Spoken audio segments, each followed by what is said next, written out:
Spring has sprung, and with it comes a sense of renewal, of life beginning afresh. The garden, once dormant, now bursts into life with vibrant colors and fresh scents.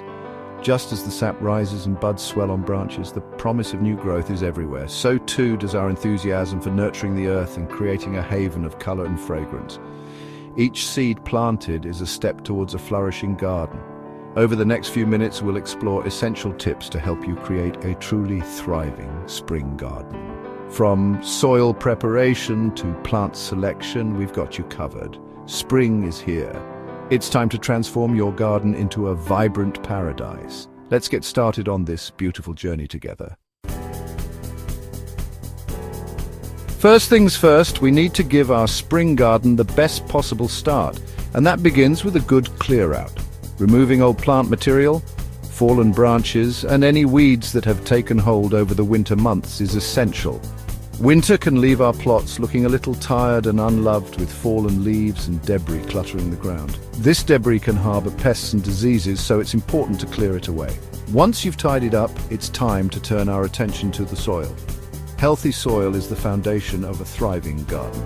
Dig in a good layer of well-rotted organic matter, like compost or manure. This not only adds essential nutrients, but also helps to improve soil structure. This will feed your plants, improve drainage, and create a wonderfully friable texture that's a joy to work with. A well-prepared bed sets the stage for a bountiful growing season. Now comes the truly enjoyable part, choosing the stars of the show. When selecting plants for your spring garden, think about what brings you joy.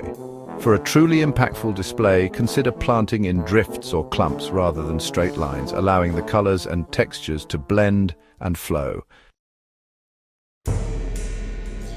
Just like us, plants need the right amount of hydration to thrive. Without proper watering, plants can become stressed, leading to poor growth and reduced yields. The best time to water is early in the morning, allowing the moisture to penetrate the soil before the heat of the day causes excessive evaporation. This ensures that the plants have enough water to sustain them throughout the day. Try to water at the base of the plants rather than from overhead, as this can lead to fungal diseases and will also mean the water reaches the roots more effectively. Watering the soil directly helps to prevent water wastage and ensures that the plants get the maximum benefit. Chapter 4. Nature's balance, pest control, and natural fertilizers. Encourage natural predators like ladybirds and lacewings, which feast on aphids, and hedgehogs, who will happily munch their way through slugs and snails.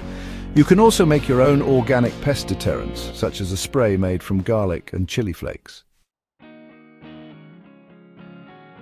Chapter 5. A labor of love maintaining your spring garden. Regularly deadheading spent blooms not only keeps your plants looking tidy, but also encourages them to put their energy into producing more flowers rather than setting seed. Applying a layer of organic mulch around your plants helps to retain moisture, suppress weeds, and improve soil structure. Chapter 6. A spring garden, your own little patch of paradise. As your spring garden bursts into life, take the time to savor the fruits of your labor. A garden is so much more than just plants. It's a sanctuary, a source of joy, and a testament to the enduring power of nature. Outro until next time, happy gardening. Remember, gardening is a journey, not a destination. Don't be afraid to experiment, to try new things, and to learn from your mistakes. Happy gardening, everyone.